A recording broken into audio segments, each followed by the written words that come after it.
Ronnie, are you ready? Okay.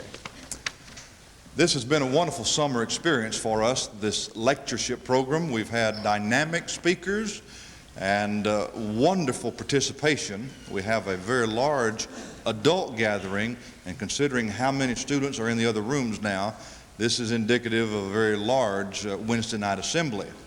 Our guest speaker tonight, as we've been announcing for some time now, is Dr. Bert Thompson, who resides in Montgomery, Alabama, and is a very, very widely read, widely traveled, and well-known lecturer and gospel preacher in the fields of the defense of Christianity and subjects related thereto.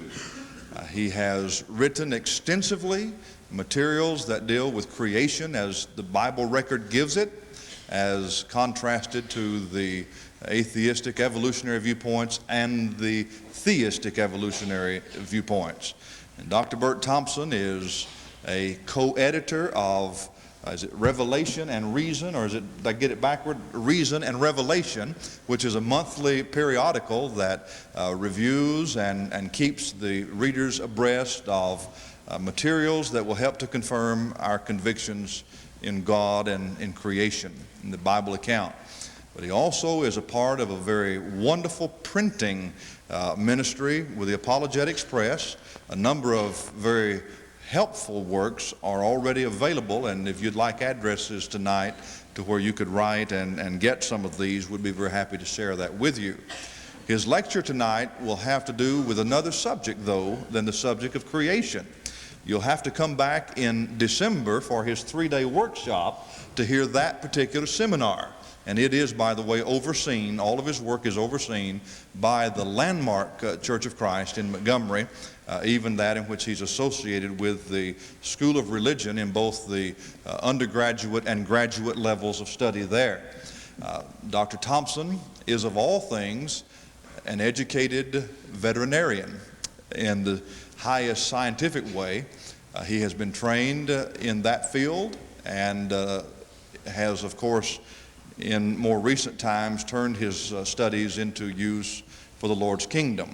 And we're going to be very fascinated both tonight on the subject of abortion and in December when he comes back once again on the subject of creation. But without robbing him of any more time, we're going to ask him to come now and for the next 45 to 50 minutes share with us material that he has researched carefully so that we can better understand this great controversy that goes on in our country. Brother Thompson.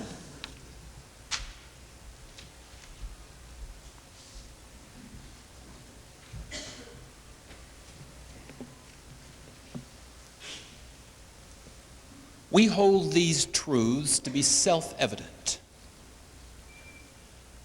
that all men are created equal, and that they are endowed by their Creator with certain unalienable rights, and that among these rights are life, liberty, and the pursuit of happiness. That's from the Declaration of Independence of the United States of America. And from our treasured United States Constitution, these words: we, the people of the United States, in order to form a more perfect union, establish justice, ensure domestic tranquility, provide for the common defense, promote the general welfare, and secure the blessings of liberty to ourselves and to our posterity, do ordain and establish this Constitution for the United States of America. In the Bill of Rights, the Fifth Amendment attached to that Constitution says this: nor shall any person be deprived of life, liberty, or property without the due process of law. In President Lincoln's renowned Gettysburg Address, he made this comment: 77 years ago, our forefathers brought forth on this continent a new nation, conceived in liberty and dedicated to the proposition that all men are created equal. Out of the trash heaps and the fading relics of the past, our forefathers forged a nation built upon the time-honored concept that life as given by God was not only special, not only to be treasured, but among all things sacred. All men, we were promised, were created equal. All men, we were promised, were endowed by their Creator with certain unalienable rights. All men, we were promised, could cherish as one of those rights life. No person, we were promised, would ever be deprived of that life without due process of law as guaranteed by the United States Constitution. And all of this we were promised we could give to our posterity. What life? What posterity? What due process? January the 22nd, 1973 changed that, and in the minds of some, perhaps forever. On that fateful Monday, more than a decade ago, the United States Supreme Court, by a 7-2 ruling, almost as if it were divine edict, stated that now abortion, baby murder, shall be legalized in the United States of America. Such abortions, stated the court, should be, must be, by law had to be available on demand in all 50 states of the United States up to and including the 9th month, so long as the doctor deemed it good for the mother and deemed her physical or mental well-being to be at risk. As a result of that evil decision on the part of a few ungodly men, millions and millions have suffered and died. Our cherished Constitution has been made a sham. Our unalienable rights have been stolen from us. We have been robbed of our promise of life, liberty, and the pursuit of happiness as we sat quietly by, looking on indifferently without so much as a whimper. Our guarantee to life through due process has been ignored by and trampled under the feet of the fornicators and murderers of our land. No longer are all men created equal. No longer are all men possessed of self-evident, unalienable rights. No longer may we say, as the psalmist did of old, chapter 127, verse 3, "Lo, children are an heritage of the Lord, and the fruit of the womb is his reward." Our posterity now lies dead,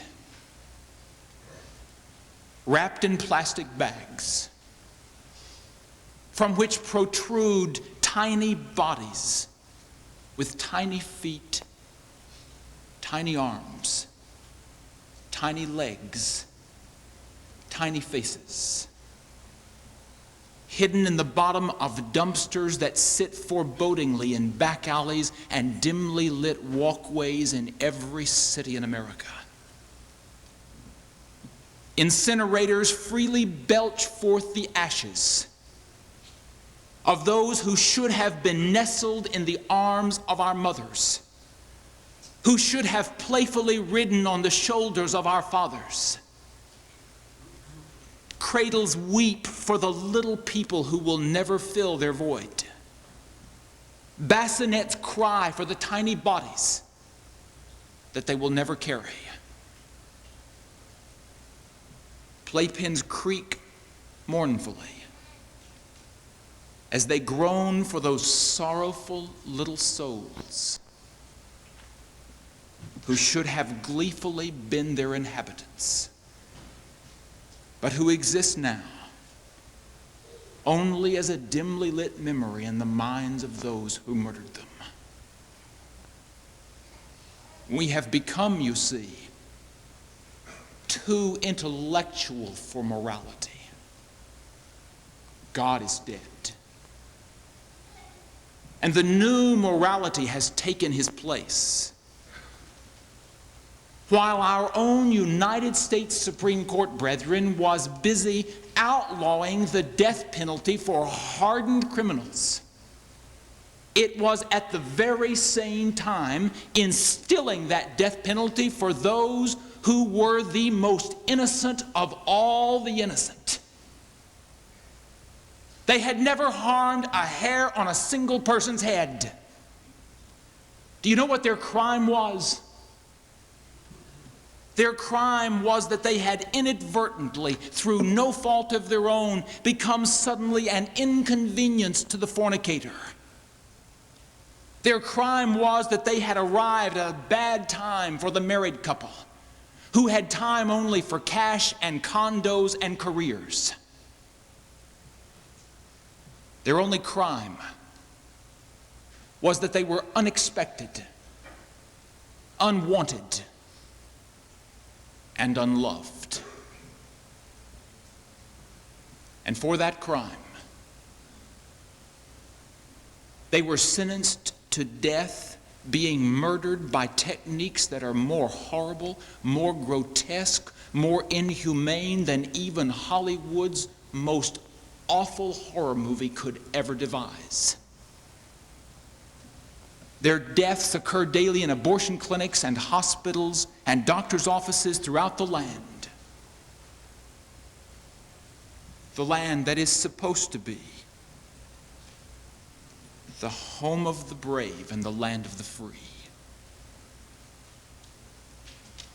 The conspirators in this unspeakable atrocity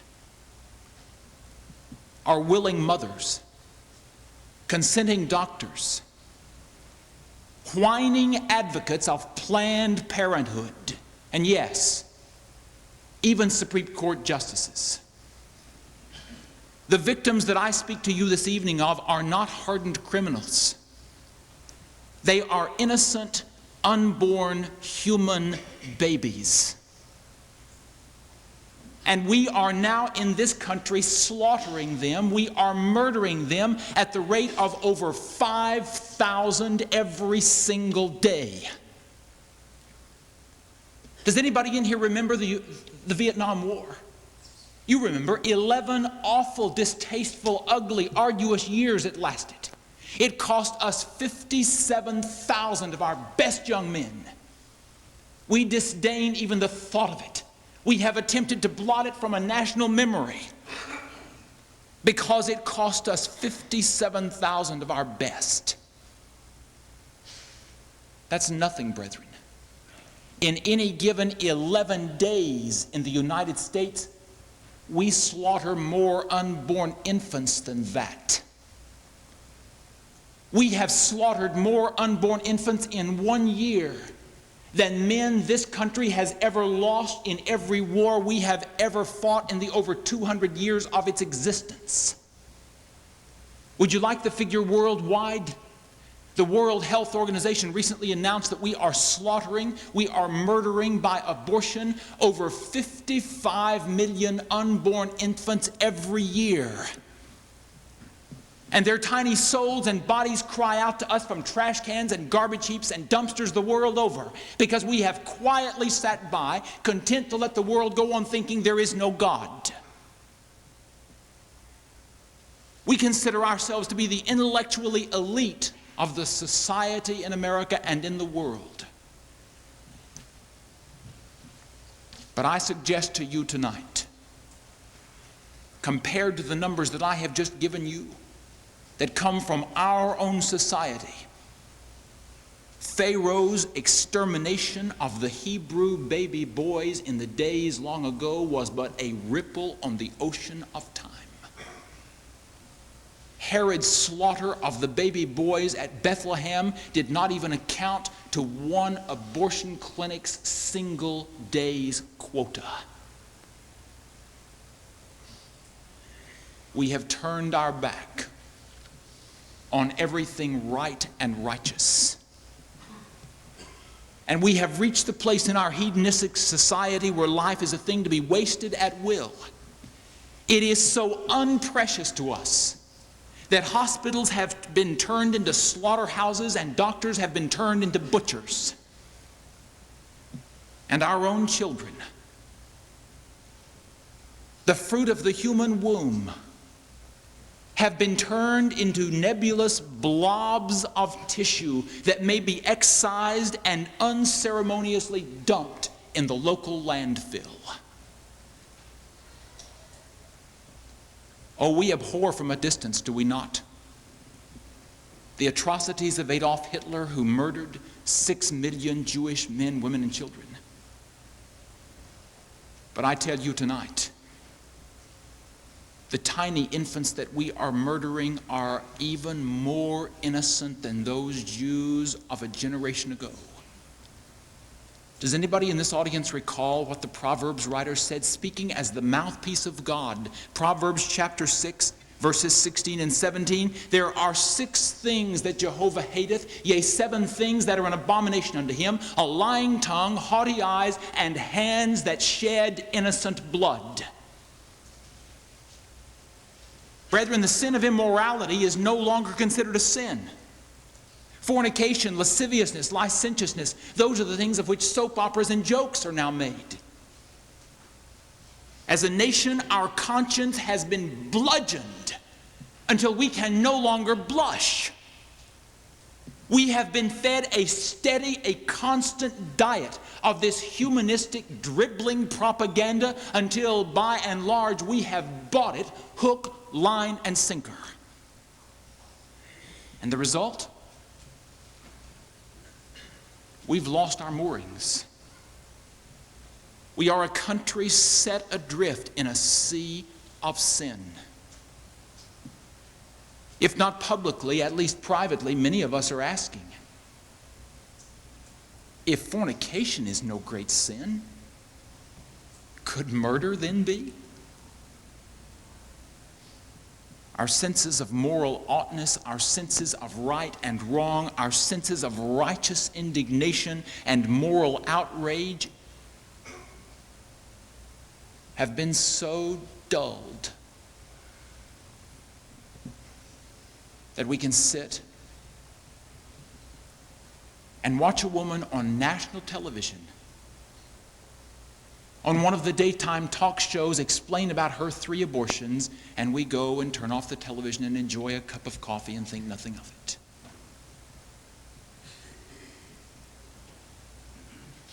May I then remind you of these things this evening? Are you aware of the fact that in 1973, in the 1-year period following the United States Supreme Court's decision to allow abortion, there were more baby murders committed in Washington, D.C. in that 1 year than there were live births recorded?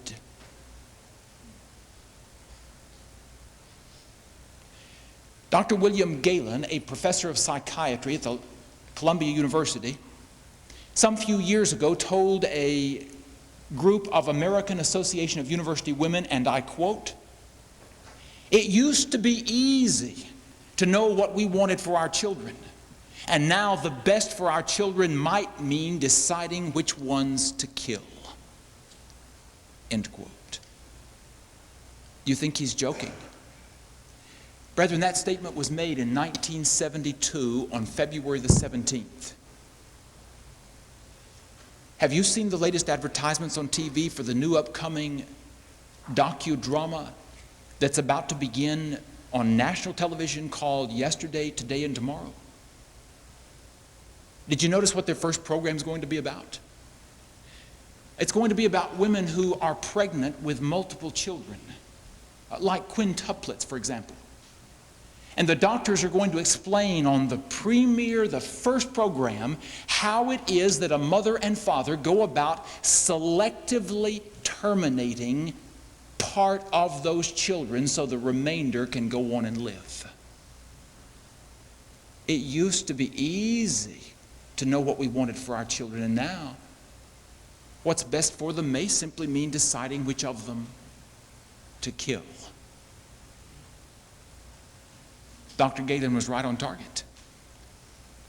Beginning week after next, roughly, that's exactly what you'll see on national television. Dr. Joseph Fletcher, whose name many of you in here will recognize as being from the old school of situation ethics. In fact, he was situation ethics leading spokesman during his lifetime. Dr. Fletcher said this.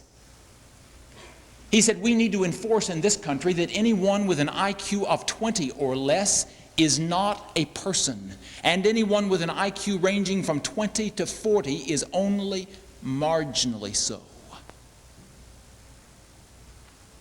Would you like to know where that's heading?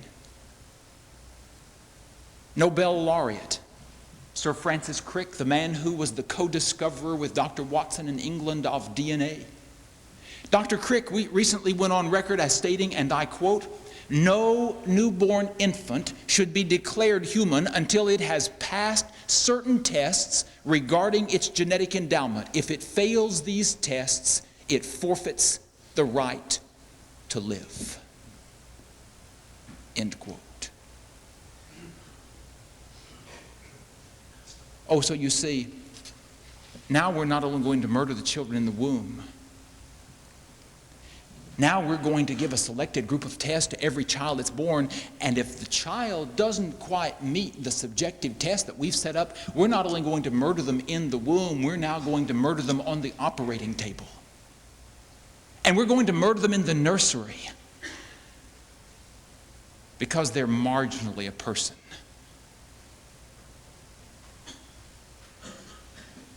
How long, brethren, will it take for us in this country to come to our senses? I could not help but notice that one of the topics assigned to one of the speakers on your very summer lectureship program was, "Righteousness exalteth a nation." Brethren, the Proverbs writer of old in chapter 14, verse 34, made that exact statement. He said, "Righteousness exalteth a nation, but sin is a reproach to any people." Somewhere there must be a prophet who can call us, brethren, back to what we should be doing. Isaiah was charged by God in the great long ago, chapter 58 and verse 1, "Cry aloud, spare not, lift thy voice like a trumpet, and declare unto my people their transgressions."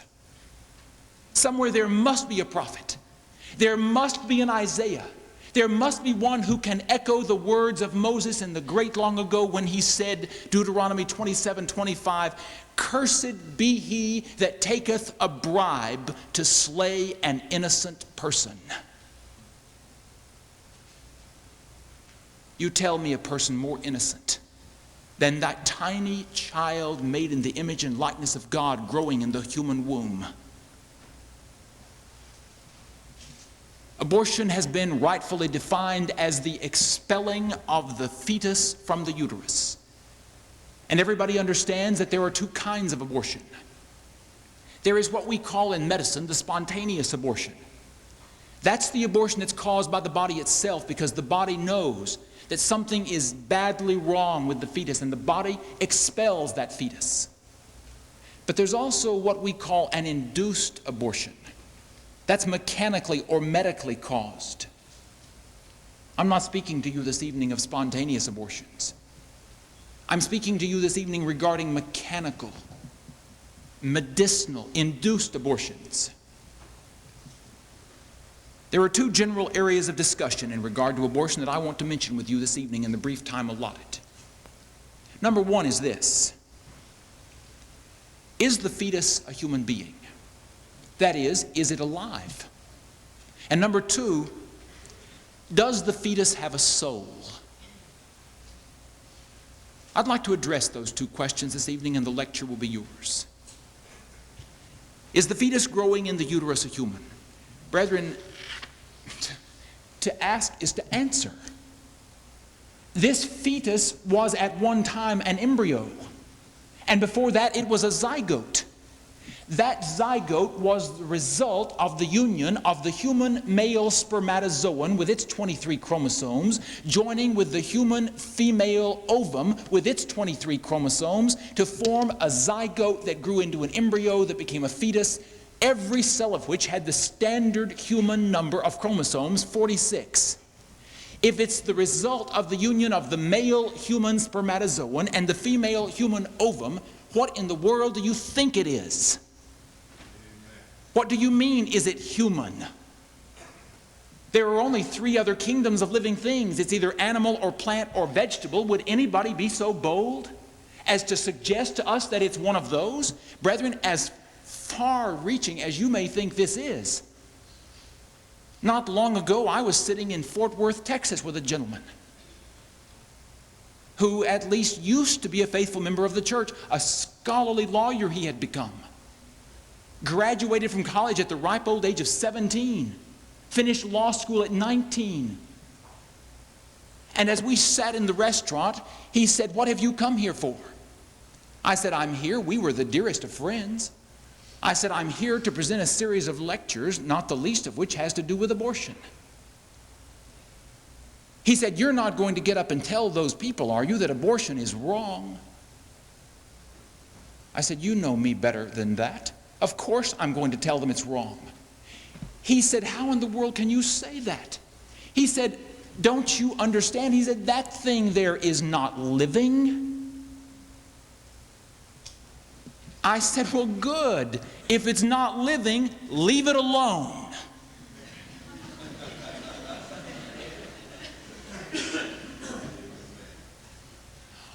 "Oh, no," he said, "you can't do that." I said, "Well, why not?"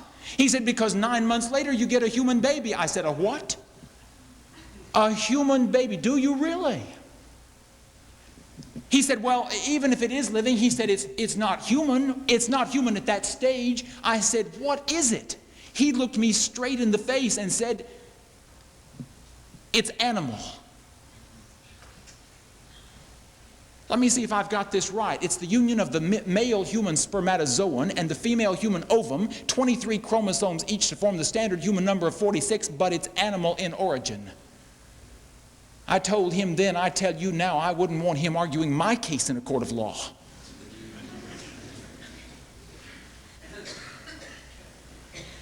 Brethren, have we come so far that this is what we're turning to? Indeed we have. Is it living? If it's not living, leave it alone. Everybody out there knows you can't leave it alone because it's living, it's growing. It will in 9 months give you a child, a human child. Is it living? In the September 1970 issue of the California Medical Association Journal, the following statement was found, and I quote, "Human life begins at conception and is continuous, whether intrauterine or extrauterine, until death." End quote. Scientific lingo meaning life begins at conception, and whether it's in the uterus or out of the uterus, it continues until you die. That's funny that the doctors seem to know that. But they're not the only ones who do. In an open letter to the United States Supreme Court that was published in the May 11th, 1975 issue of the Washington Post, 209 physicians, doctors all, made the following statement, and I quote, "We physicians reaffirm our dedication to the awesome splendor of human life, from the one-celled infant to the doting elder." End quote. From the what? From the one-celled infant. You mean that zygote will become one day an infant? It is living at that moment. Indeed it is. How do we know that it's living? Brethren, speaking to you scientifically tonight, that's the easiest thing to answer I've ever been asked. Observe the following facts with me, would you? Do you realize that 18 to 25 days after conception, the tiny infant already has a heart and it is already beating? And did you realize that by the age of 2 months, The heart beats so strongly that the doctor can actually listen to it with a special stethoscope. Oh, and by the way, here's something I'll throw in parenthetically. Did you know that 90% of all abortions are done at the 2-month level? The little child already has a heart. It's already beating so strongly the doctor can hear it. And it's at that point that they murder it. At about that same time, the brain activity has already begun and in fact can even be recorded by use of an electroencephalogram. At 2 months. By the age of 2 months, everything is in place. The little feet, the little hands, the little head, the little organs, everything. In fact, Dr. William Archer has said this: though it is less than 1 inch long, the embryo has a head with eyes, ears, the beginning of a brain. It even has a simple digestive system, kidneys, and a liver. It has a heart that beats and a bloodstream entirely its own. Did you know that that child, even at that young age, hiccups, sucks his thumb, wakes, and sleeps? Did you know that the unborn child responds to pain, to touch, to cold, to sound, to light? Is the child alive? Do you know any dead creature that does those things? The absurdities of this issue are absolutely astounding to me. Let me show you a couple of them. You shoot a bald eagle and we'll throw you in prison for the rest of your life. We'll stop a multi-billion-dollar dam for an inch-long snail darter. But lift a hand to protect the innocent child growing in the womb, that child made in the image and likeness of God that 9 months hence will become a living human? No. We'll make it legal by the same United States Supreme Court that'll put you in prison for killing a bald eagle to kill that unborn child.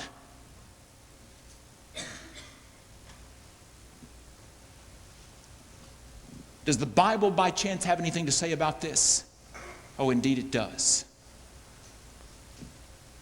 Do you remember the 6th commandment, brethren? Exodus chapter 20, verse 13. Thou shalt do no murder. You tell me if that little child is living, and we've already established scientifically that it is, if in 9 months it's going to be a human being that is alive out of the womb, we've already decided it's a human being living inside the womb, if you murder that child, what is that? Brethren, did you ever stop to ask yourself this question? I don't think most of our abortion friends have. If you had a woman who was pregnant, and some man or group of men came along and against her will killed that tiny child growing in her womb, aborted it, ripped it out of her and threw it in the local dumpster, do you think there is a court in this country that would not convict those men of murder? They would be convicted of murder just as sure as you're sitting here. Why is it? Somebody please tell me. Why is it, brethren? I can go up to a woman and against her will take the child growing inside of her and murder it, and it's murder, and everybody acknowledges that it's murder. But she can give her consent, and suddenly it's not murder anymore.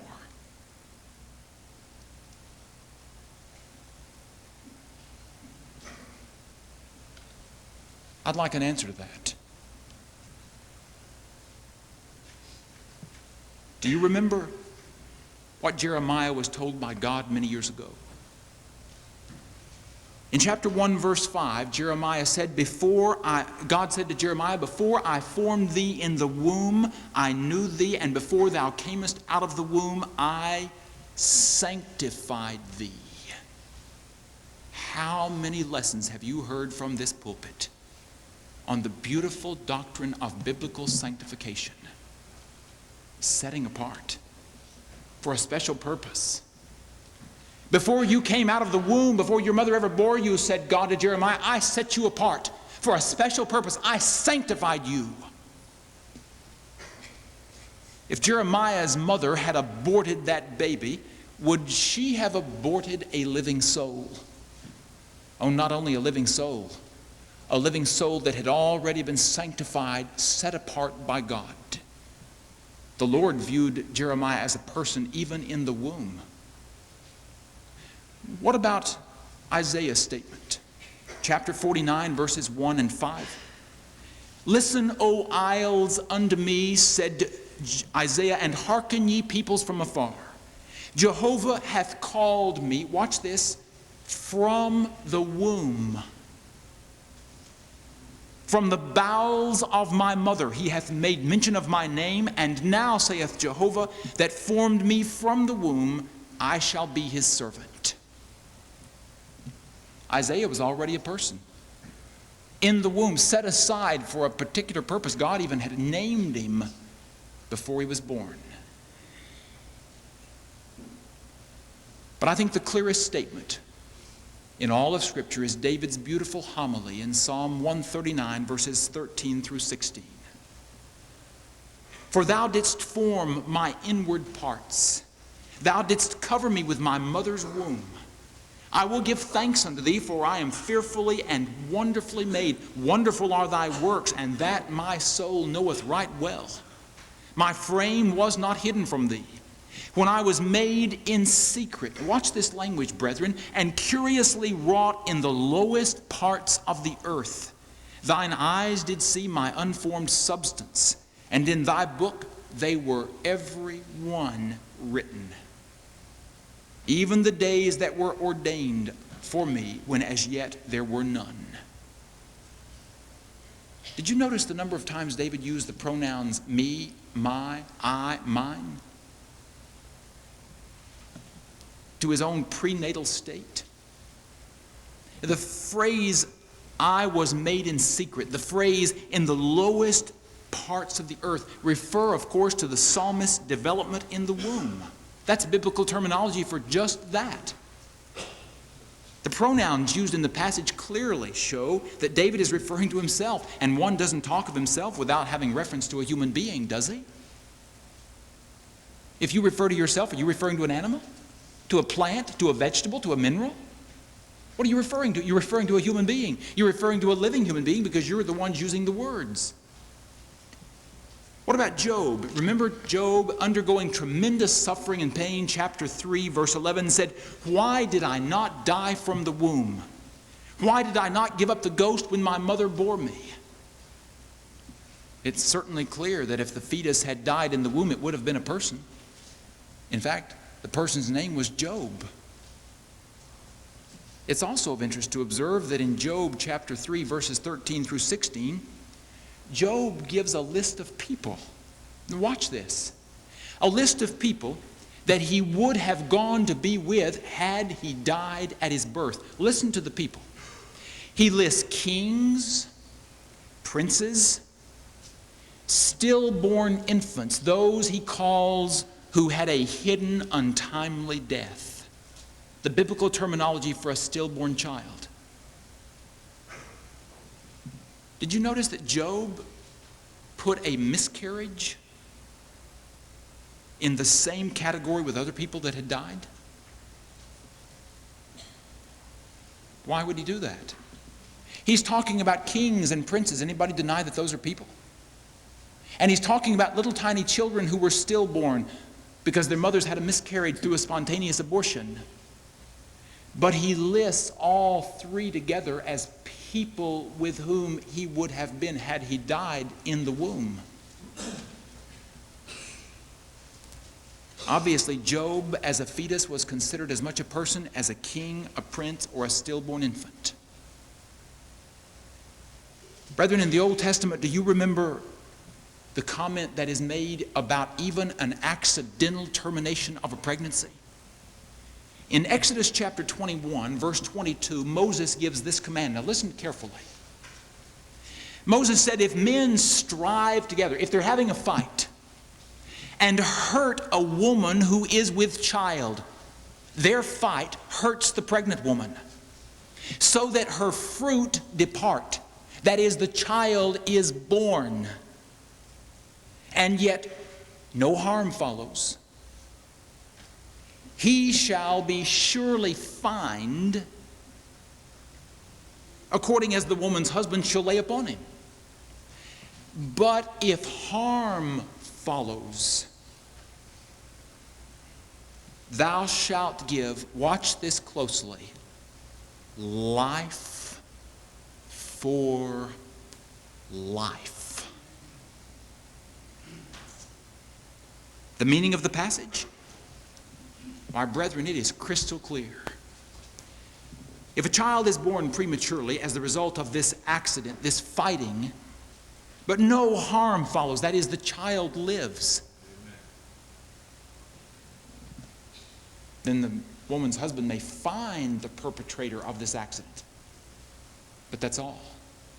Oh, but the Bible says if harm follows, if the child dies, the man or men who caused that child's death shall likewise be put to death.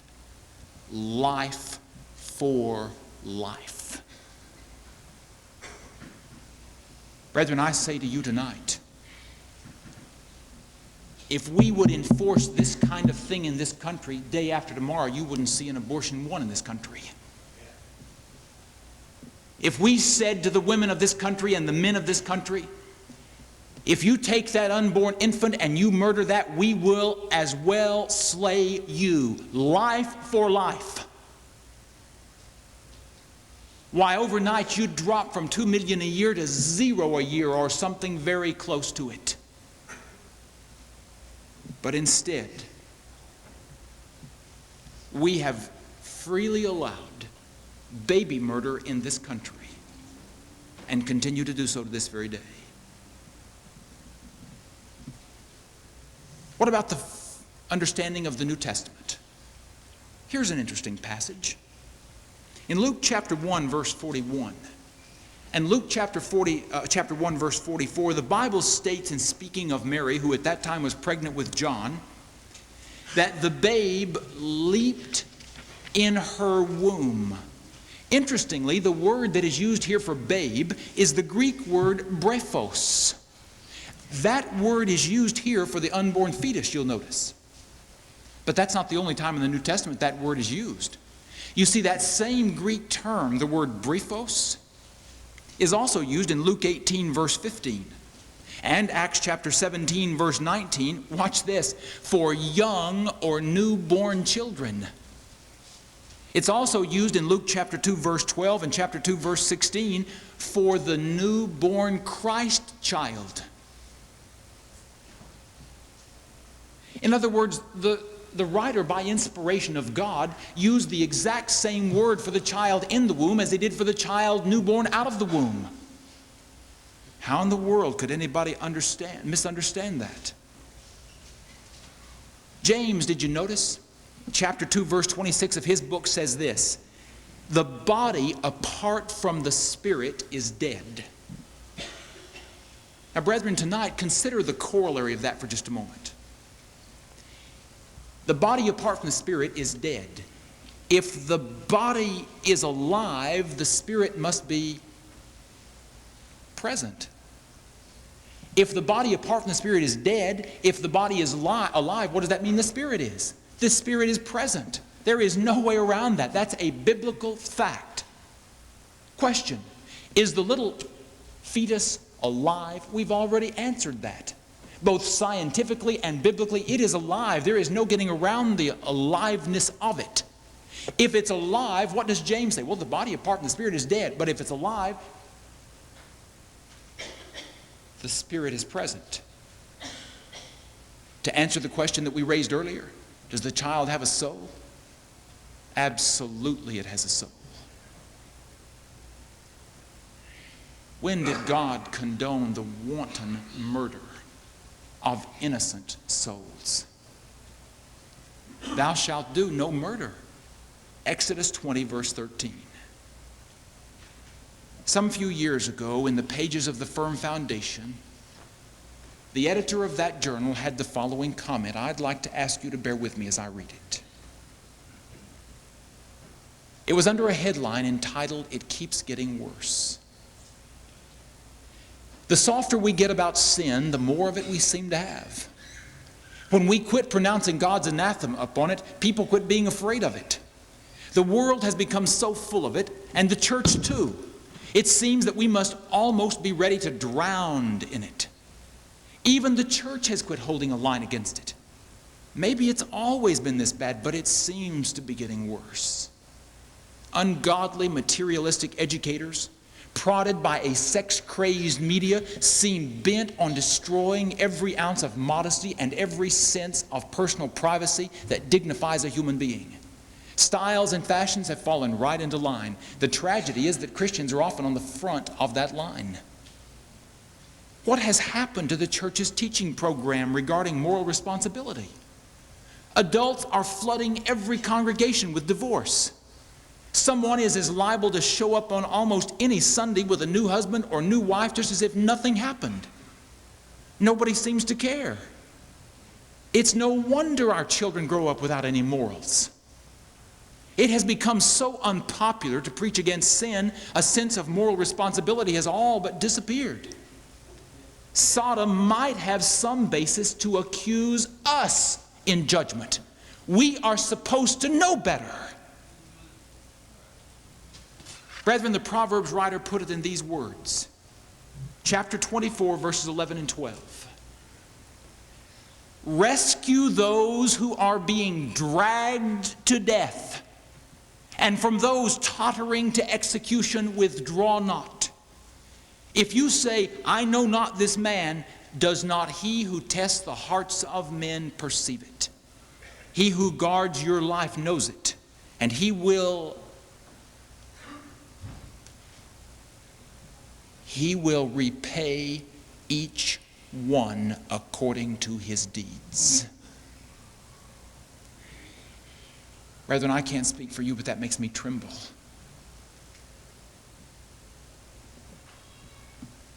Am I my brother's keeper? The Bible answered that in the great long ago with a resounding yes. And who is my neighbor? Anyone who is in need is my neighbor.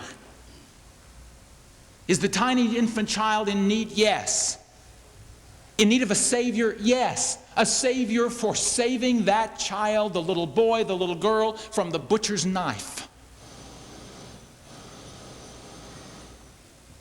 Dr. R.A. Gallup put it like this, and I close with his statement. Once you permit the killing of the unborn child, there will be no stopping. There will be no age limit. You are setting off a chain reaction that eventually will make you its victim. Your children will kill you because you permitted the killing of their brothers and sisters.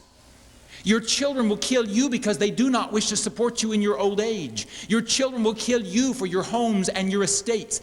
If the doctor will take money for killing the innocent in the womb, he will most certainly take money to kill you with a needle and syringe when paid to do so.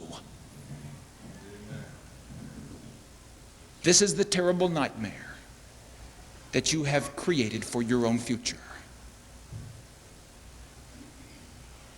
Brethren, if I were you and I were sitting in this audience tonight and my hair were white with the snow of many winters, I would literally tremble. Are you aware that even as I speak to you, both the states of California and Florida have attempted to introduce into their state legislatures the bills allowing euthanasia, mercy killing? Poor old Uncle Charlie. Uncle Charlie just isn't like he used to be. He can't feed himself and he shakes, and when he tries to feed himself he spills food all down his side, and his mind comes and his mind goes, and let's just pay the doctor to put old Uncle Charlie out of his misery. That's what you call it. You know what Uncle Charlie calls it? Premeditated, cold-blooded murder. And brethren, you can slice it any way you like. You can give it any euphemistic name you want. But do you remember the words of our Lord many, many years ago while he walked in his earthly body on this earth? He said, go into the highways and the byways and invite to my banquet the lame, the halt, the palsied, the blind. For they have no means to repay you.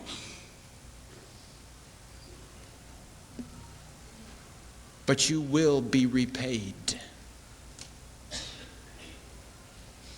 at the resurrection of the dead.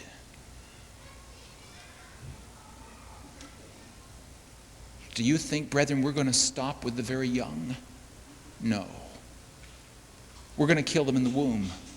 And those that we miss in the womb, we're going to kill them after they're born. And those that we miss after that, we're going to kill them along the way. And finally, we're going to have eliminated all the innocent young that we don't want and all the doting old that we don't want. Who's next, brethren? Surely you don't think it's going to stop with those two. Let's see now. We've gotten rid of the unwanted young. We've gotten rid of the unwanted old. Who's next? The lame, the deaf, the blind, the palsied, the halt. Or those of a different color. Those of a different social stamp.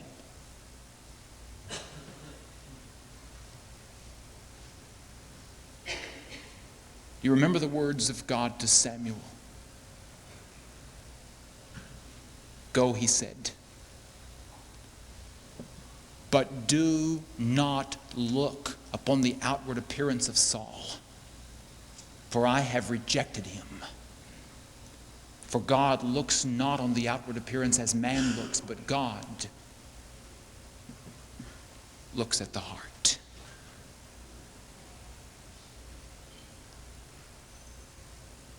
Brethren, how can we sit quietly by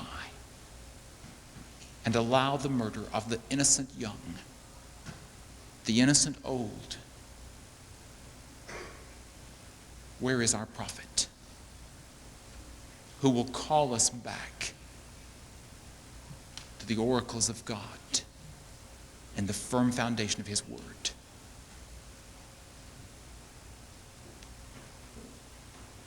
I hope the lesson this evening has made you uncomfortable. And I beg of you, please, don't come up to me tonight after the lesson and shake my hand and pat me on the back and say, boy, that was a great lesson. I really enjoyed that lesson, Brother Thompson. It's not a great lesson. And if you enjoyed it, I didn't do my job well. I hope it makes you uncomfortable. Because until some of us get uncomfortable,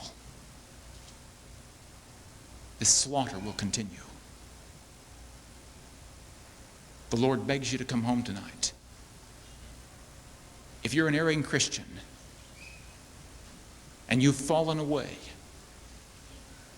he begs you to come back to your first love. If you're sitting in this audience and you're not a Christian tonight, you're beyond the ark of safety, and he begs you to come.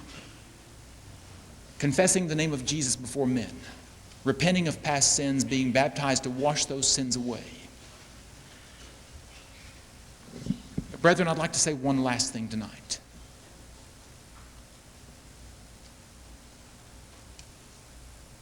If you're a young lady sitting in this audience,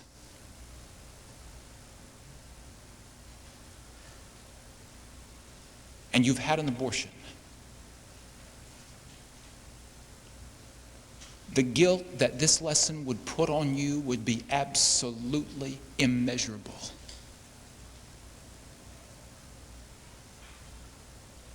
If you're that young lady, and brethren, you would be surprised at how many of them there are among us who come up to me after this lesson given at various places with tears running down reddened cheeks, who say, I am that young lady, and I don't know a way out. I want you to know tonight, the Lord has a way out. Don't you carry that guilt. He died to free you of that guilt. You come to us tonight. And if you can't do it publicly, you come privately. And if you can't do it at 7:30, if you can't even do it at 8, if you have to do it at midnight, you call Terry, you call one of the elders, you call somebody tonight. and make it right. Don't carry the guilt. Give the guilt to God. He knows what to do with it. His Son died to make sure you didn't have to carry it. While together we stand and sing.